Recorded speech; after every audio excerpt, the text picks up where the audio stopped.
Wholesalers, it's Rob Shore at Wholesaler Masterminds, and you may be thinking to yourself, Rob, you're thinking, what do you have besides this amazing podcast? And I'm so glad you asked.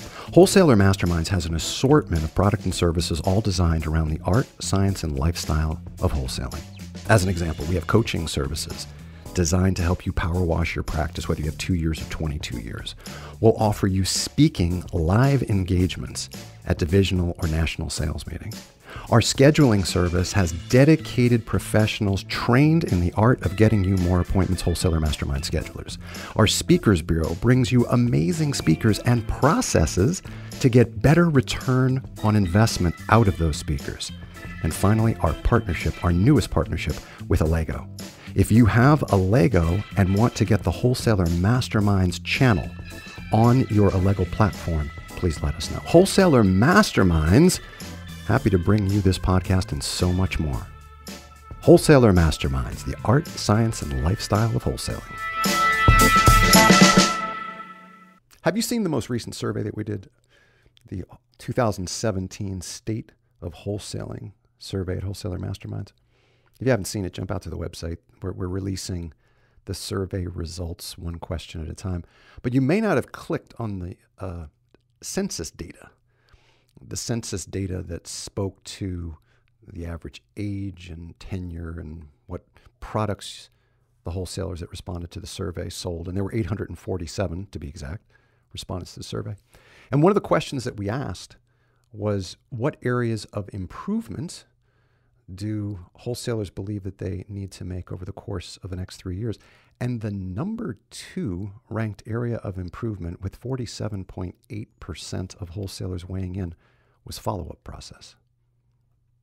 Guess what we're going to talk about today? Welcome to the only podcast on the planet dedicated to exploring the art, science, and lifestyle of wholesalers and their leaders. This is the new Wholesaler Masterminds radio show. I'm your host, the founder of Wholesaler Masterminds, Rob Shore. Wholesalers, welcome back to the new Wholesaler Masterminds radio show. I've asked a special guest to join me today. Chris Dungworth is a managing partner at Ro Morrison and Associates. It's a concierge speakers bureau for the financial services industry. He has over 15 years of experience in the financial services industry. The reason I invited Chris to be with me is because he has a firm belief that wholesalers, national sales managers, etc., that engage speakers who overpromise, underdeliver, and jeopardize the success and return on investment of a conference or roadshow, those types of speakers drive him crazy. And that's one of the reasons that he and his partner founded the firm. Now, you may know this firm by a different name, Wholesaler Masterminds Speakers Bureau. This is my partner in that endeavor. He has some ideas around follow-up process that he implements in roadshow follow-up, conference follow-up, and I'm going to put in my 2 cents on follow-up process. And hopefully by the time we're done, you're going to have some really solid ideas to help you if you're one of the 47.8% of wholesalers out there that believe they can improve their follow-up process. He's going to be able to help us. Chris Dungworth, welcome to the new Wholesaler Masterminds radio show. Thank you so much. It's great to be here, and thank you for the warm introduction. You may not know this, but one of the things, how people introduce speakers can be a pet peeve of mine. So I just love it when you really set the tone with a warm introduction. Oh, well, it's my pleasure indeed. Aside from the fact that we're business partners, I better do that, right? So Absolutely. Let's talk about follow-up process.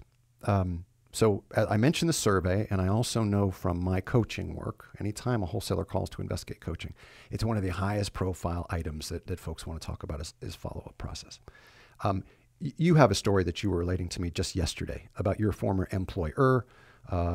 What happened that you witnessed relative to follow-up process? And wholesalers, I'd like you to listen to the story, because I just about guarantee you that you could take out the name of the firm that Chris is not going to say, but insert your firm name and the last LPL conference in Boston, or the last Raymond James conference, or the last roadshow that you did in Milwaukee.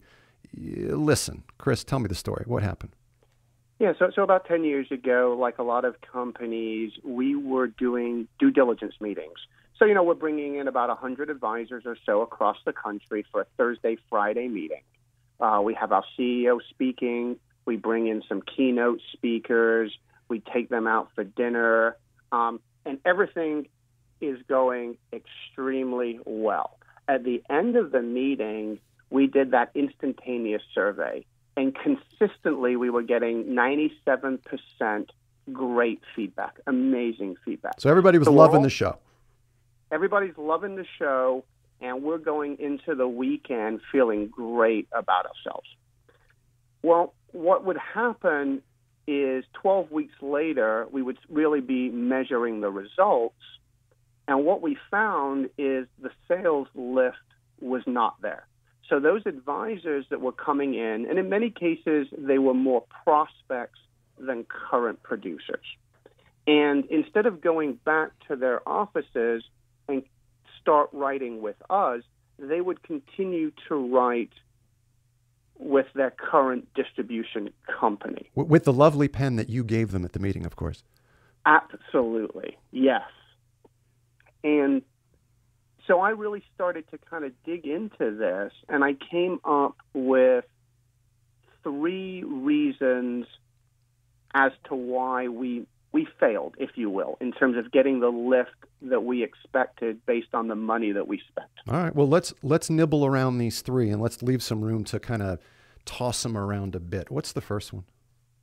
So the first one is really having a post-event plan and really thinking about what is it that you want the wholesaler to do after the event, and what is it that you actually want the advisor to do after the event. Let's take the wholesaler piece first, because I know that when I'm talking to my clients, when I'm doing my coaching, one of the things that we talk about is when you do attend that LPL conference and you have collected all those virtual or paper business cards, what is the follow-up process that you're going to take?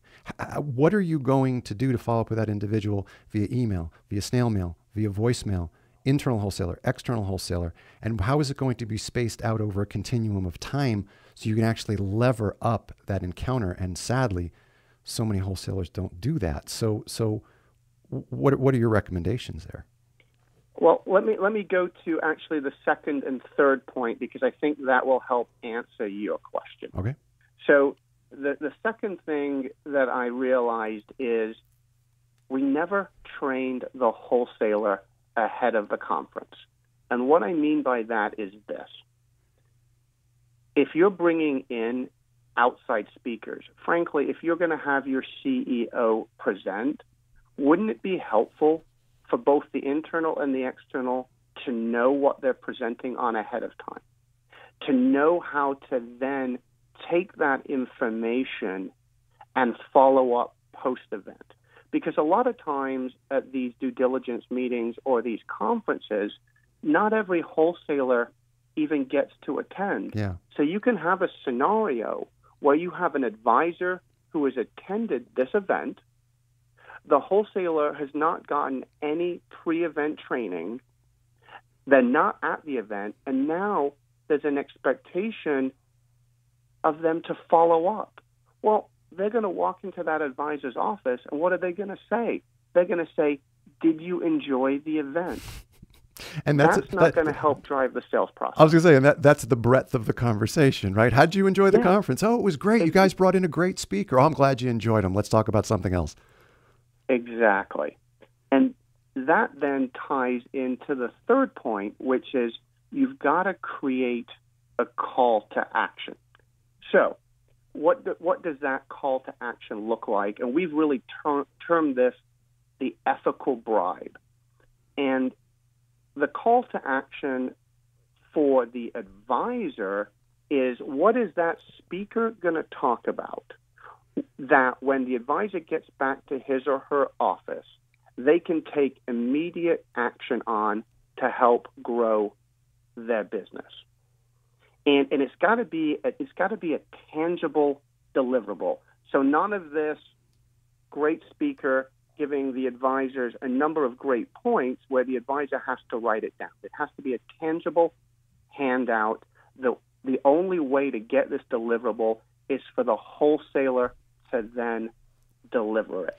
I want to wait. I want to stop there because I want to frame this up a couple of different ways, Chris, because I hear a couple of different opportunities, and you touched on it a moment ago, and it got me thinking. So some wholesalers that are listening may not have the luxury of having external speakers come into the roadshow, or they may not have had the luxury of a high-profile speaker to be able to work with at a conference. But I'm thinking about how we apply this to, as you said, the CEO that speaks at the roadshow, or the head of fixed income that speaks at the roadshow, or at the conference, somebody from the advanced planning unit gets a great attendance at a breakout session. This whole notion of an ethical bribe still plays, because it doesn't matter who the giftor is, that is to say, who's giving the gift of the ethical bribe. What I hear you saying is what matters is I've created a meaningful reason for the wholesaler to be able to reach out to the advisor to say, hey, when you were in the meeting, our CEO promised you an insider's report, an insider's white paper only written for attendees, and I have to deliver it to you. I'd love to come by. That's what you're referring to, right? It is. And if we can just take that one step further and go back to the wholesaler training. There's one thing for the wholesaler to be able to simply hand it to the advisor, and there's a whole other thing for that wholesaler to understand that document and to know how to come in and say, let me give you this document. Here are a couple of things in it that you can use to help you with your business. Let's take a few minutes of this meeting and let me walk through them with you. How then does the advisor feel compared to anything else that's been done? Yeah. Let's do this if we could. You and I, and you did all the legwork, you and I just worked on a series of roadshows for a company we shall leave nameless, with a speaker we shall leave nameless. Sorry, audience, but that's the way we're going to leave it. But I want to understand, when you talked about an ethical bribe as an example, without the specifics of what we gave away, what was the wholesaler supposed to be delivering in this example so people can actually, from an outside speaker standpoint, so from an inside speaker standpoint, we said if it was a CEO, it could be an insider's report.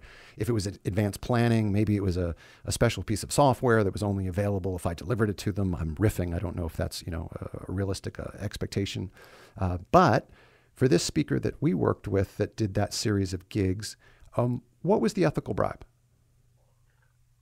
In this particular case, we had three, and that's what made it so powerful, is the first ethical bribe, we call them quick reference guides.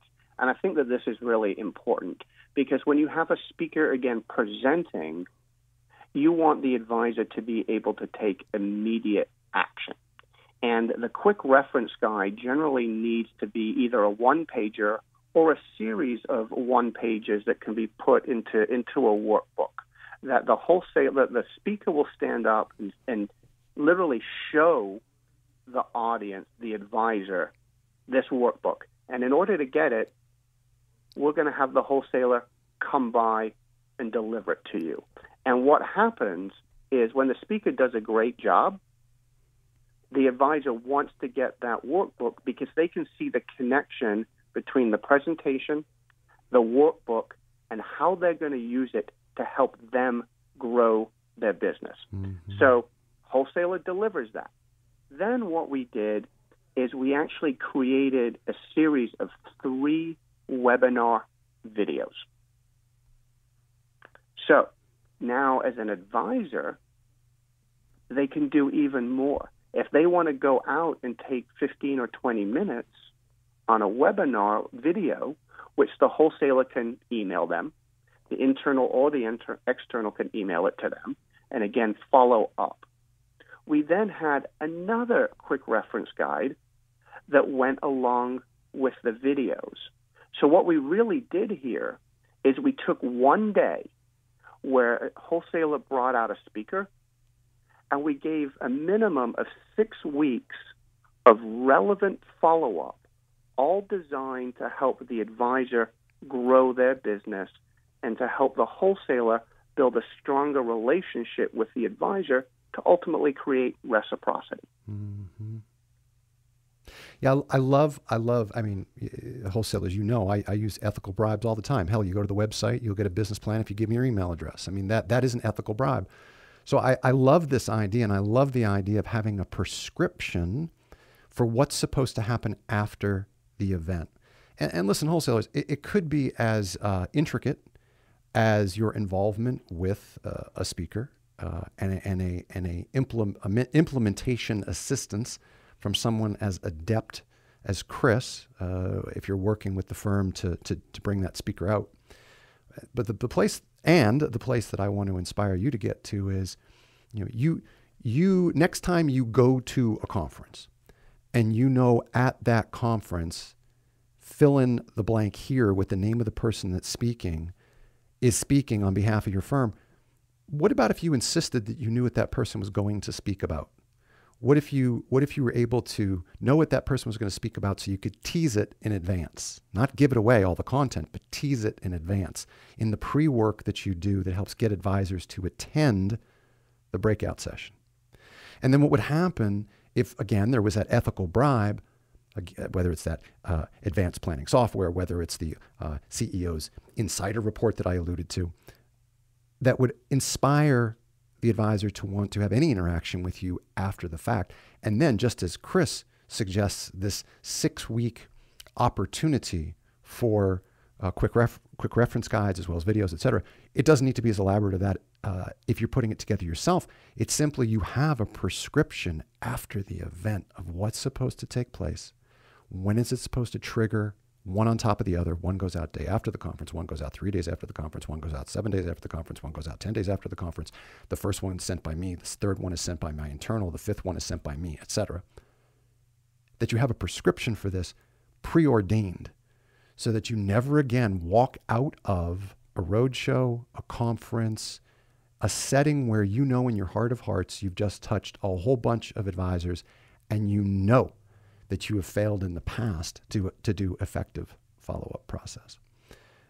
Just by way of results, Chris, what have you seen? Either, and we can take this from any place. We can take it from what you've seen by way of results when you implemented some of this at your old firm. We can take it by way of results that you've seen when you've implemented it with other clients other than the one we just spoke about. Or we can take it as results from the firm we just worked with together. And what kind of results did they drive? What sort of results come out of this?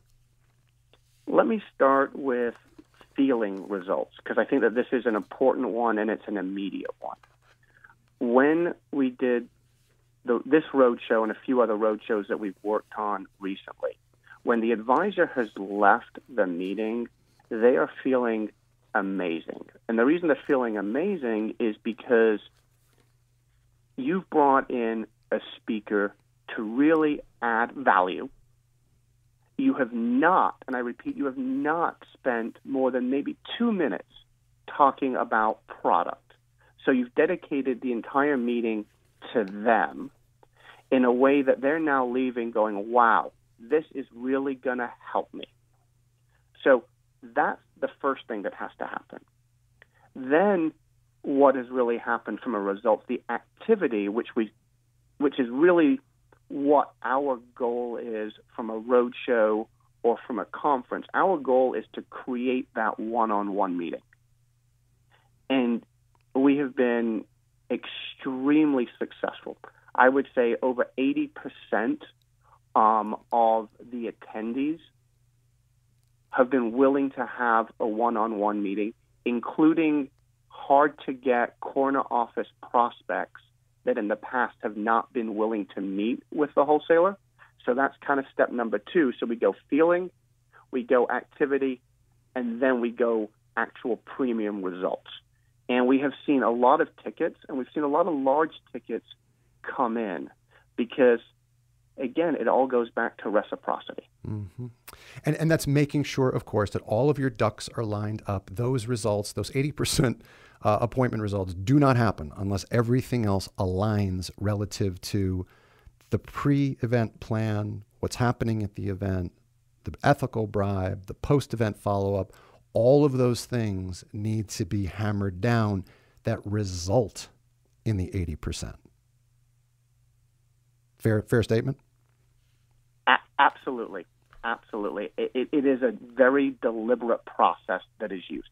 Wholesalers, if you're one of the 47% that are feeling that their follow-up process is in need of repair, I hope that Wholesaler Masterminds has provided you today some insights, and some of them were coaching insights that we handle with our clients about ways that you can improve your follow-up process. We are beholden to Chris Dungworth at Ro Morrison and Associates, my partner at Wholesaler Masterminds Schedulers, Wholesaler Masterminds Speakers Bureau, for providing us with his insights. Chris, thanks for joining us today. Thank you so much.